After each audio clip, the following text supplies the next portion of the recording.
Special team, ayan po. Mahulugan ng karayom ang lugar na to. Tulong sa pag-usad ng gitnaan, kaya po natin.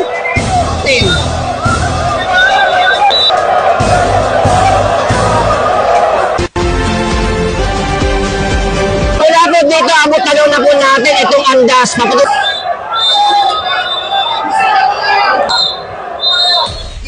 Nasa 30 hours na po. Unang-una ay of course gusto nating magpasalamat sa ating mga kasama sa PNP for all the sacrifices.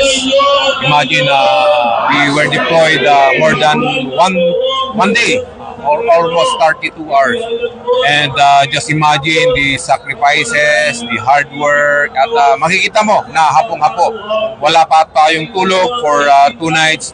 And sa isang banda, of course, nalulungkot tayo dahil may mga naitalang casualties. But still, at the end of the day, naging successful yung security operations natin. And finally over kasi nakarating na po dito sa Quiapo Church yung image ng Black Nazarene. So sir, yung mga allied forces natin sir na talaga nandyan din, hindi tayo iniwan kasabay natin sir na ng 30 hours sir. Of course, yung kasama natin, yung other government agencies, law enforcement agencies ay gusto rin nating pasalamatan, lalong-lalo na yung Bureau of Fire, Bureau of Jail Management and Technology, yung Armed Forces of the Philippines, yung DOH, yung NICA, at yung Philippine Coast Guard. Of course, we have to congratulate them also because andito sila, kasama natin na talagang nagbantay at talagang 32 hours na andito rin wala ring tulog. And of course, at all stakeholders, especially yung mga hihos at saka mga balangay natin. Now without them, kahit nasira na yung andas at sumasadsad sa kalsada, sa simento, yung andas, ay nagawa nilang may rating dito yung imahe ng Black Nazarene. Sa ating mga kababayan sir na talaga namang maraming nakipagtulungan upang maging maayos itong 2026 Nazareno sir. Sa ating mga kababayan, of course, maraming salamat din at nakipag-cooperate nila. Sinuportahan natin nila yung kanilang PNP at other government agencies. And I'm happy to say na it's finally over. Makapagpahinga na po tayo. And it's weekend. We need the much needed rest.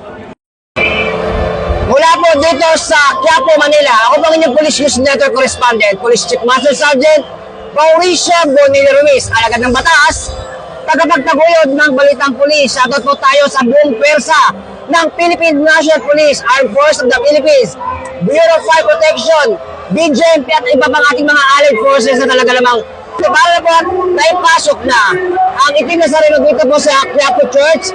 At maraming salamat sa tuloy na pagtutok nyo sa Police News Network, Armed Me NCRPO, National Capital Police Office, Philippine National Police, Tambayan ng Police, Mauricio Ruiz Vlog, Arcad, at iba pang ating mga social media dito po sa PNP. God bless you mga kasama.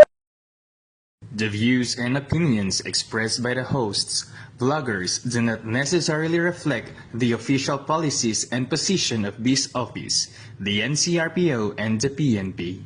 Police News Network, alagad ng batas, tagapagtaguyod ng balitang pulis, sandigan ng mamamayan, patnubay ng katotohanan.